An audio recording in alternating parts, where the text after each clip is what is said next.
ಓಂ ಸಮರ್ಥ ಸದ್ಗುರು ಶ್ರೀ ಸಾಯಿನಾಥಾಯ ನಮಃ. ಶ್ರೀ ಸಾಯಿ ಸನ್ನಿಧಿ ಅಧ್ಯಾಯ 3 ಕರ್ಟಿಸ್. ಆ ದಿನಗಳಲ್ಲಿ ಆಂಗ್ಲ ಪ್ರಭುತ್ವದ ಉನ್ನತ ಉದ್ಯೋಗಿಗಳೆಲ್ಲರೂ ಆಂಗ್ಲಿಕರೇ ಆಗಿದ್ದರು. ಅವರು ಬಾಬಾರವರ ದರ್ಶನಕ್ಕೆ ಬರುತ್ತಿದ್ದರು. 10 ಮಾರ್ಚ್ 1911 ಬೆಳಿಗ್ಗೆ 7 ಗಂಟೆಗೆ ಬಾಬಾ ಮಸೀದಿಯಲ್ಲಿ ಎದ್ದರು. ಇದಕ್ಕೂ ಮುಂಚೆ ಸಾದರ ಪ್ರೇಮದಿ ಕಾಕಾ ಸಾಹೇಬ್ ದೀಕ್ಷಿತರಿಗೆ ಮುಂಬಯಿಗೆ ಹೊರಡಲು ಅನುಮತಿ ಇತ್ತು. ಆಶೀರ್ವದಿಸಿ ಬೀಳ್ಕೊಟ್ಟರು. ಇಷ್ಟರಲ್ಲಿ ಅದೇನಾಯಿತೋ ಏನೋ, ಅವರು ಏಕಾಏಕಿ ಕ್ರೋಪೋದ್ಯುಕ್ತರಾಗಿ ತಮ್ಮ ಕಫ್ನಿಯ ಮೇಲಕ್ಕೆತ್ತಿ, ಸಾಲ ಹಮ್ಕೋ ದೇಖ್ನೆ ಕೋ ಆತಾ ಹೈ, ಹಮಾರೆ ಪಾಸ್ ಕ್ಯಾ ಹೈ, ಹಮ್ ತೋ ನಂಗಾ ಫಕೀರ್ ಹೈ ಅಂದರೆ, ಆ ತುಚ್ಛರು ನನ್ನನ್ನು ನೋಡಲು ಬರುತ್ತಿರುವರು.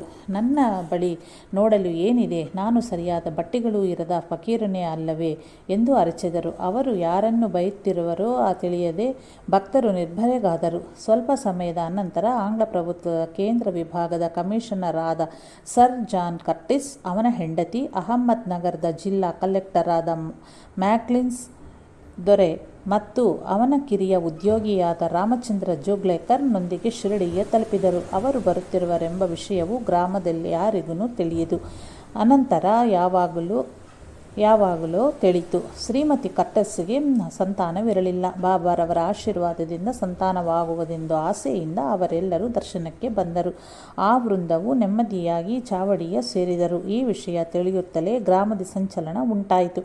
ಎಲ್ಲರೂ ಊರಿಗೆ ಬಂದ ಉನ್ನತ ಅಧಿಕಾರಿಗಳಿಗೆ ಬೇಕಾದ ಏರ್ಪಾಟುಗಳ ಮಾಡಲು ಹಾಗೂ ಹೀಗೂ ಓಡುತ್ತಿರುವರು. ಗ್ರಾಮದಲ್ಲಿಯ ದೊಡ್ಡವರು ತಮ್ಮ ಮನೆಯಿಂದ 3 ಕುರ್ಚಿಗಳನ್ನು ತೆಗೆದುಕೊಂಡು ಚಾವಡಿಗೆ ಓಡಿದರು. ಚಾವಡಿಯಲ್ಲಿ ಅದರ ಮೇಲೆ ಪ್ರಭುತ್ವ ಅಧಿಕಾರಿಗಳು ಕುಳಿತ ಮೇಲೆ ಜೋಗ್ಲೇಕರ್ ಅತ್ಯಂತ ವಿನಯದಿಂದ ಅವರ ಹಿಂದೆ ನಿಂತನು.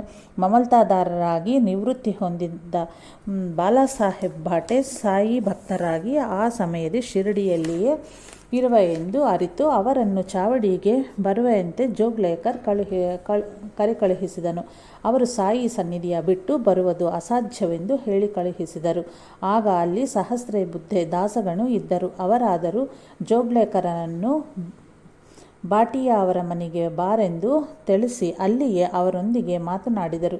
ಬಾಬಾರವರ ದರ್ಶನಕ್ಕೆ ದೊಡ್ಡ ದೊಡ್ಡ ಅಧಿಕಾರಿಗಳಾದ ದೊರೆಗಳು ಬಂದಿರುವರಾದ್ದರಿಂದ ಕಾಲಕೃತ್ಯಗಳ ಬೇಗನೆ ಮುಗಿಸಿಕೊಂಡು ಅವರಿಗೆ ದರ್ಶನವೀಯಲು ತ್ವರೆಯಾಗಿ ಸಿದ್ಧರಾಗಿ ಎಂದು ಬಾಬಾರಿಗೆ ತಿಳಿಸಲು ಸಹಸ್ರಬುದ್ಧೆಯವರನ್ನು ಜೋಗ್ಲೇಕರ್ ಕೋರಿದನು. ಆ ಮಾತುಗಳ ಕೇಳುತ್ತಿದ್ದಂತೆಯೇ ನಿರ್ಭರರಾದ ಸಹಸ್ರಬುದ್ಧೆ, ಇಂತಹ ಮಹಾನುಭಾವರಿಗೆ ಹೀಗೆ ಹೇಳಲು ಈ ಧೈರ್ಯ ಯಾವ ಪರಿಹದ್ದು?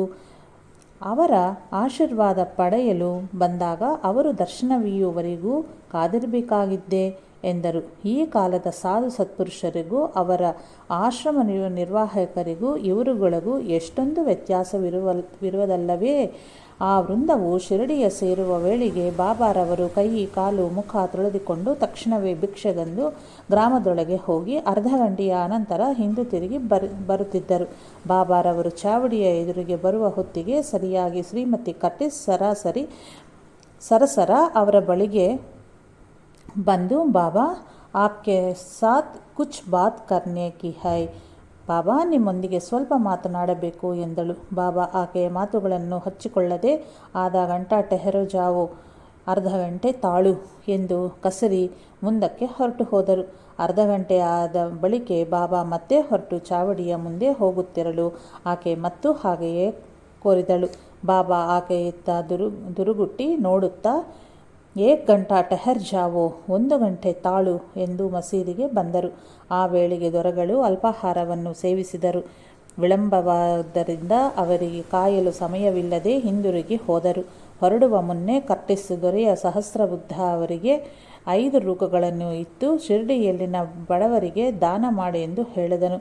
ನಾನೇ ಮಾಡಬೇಕೆಂದರೆ ಸಾಧ್ಯವಾಗದು. ನಾನಾದರೂ ಈ ಹಣವನ್ನು ಬಾಬಾರಿಗೆ ಕೊಡುವನು. ಇದನ್ನು ಬಡವರಿಗೆ ಹಂಚಬೇಕೆಂದರೆ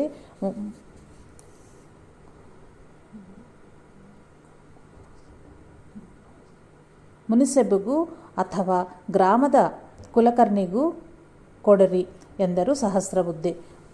ಹತಾಶವಾದ ಕರ್ಟಿಸ್ ಏನನ್ನು ಮಾಡಲಾಗದೆ, ನಿನಗೆ ತೋಚಿದಂತೆ ಮಾಡು ಎಂದು ಹೇಳಿ ಹೊರಟು ಹೋದರು.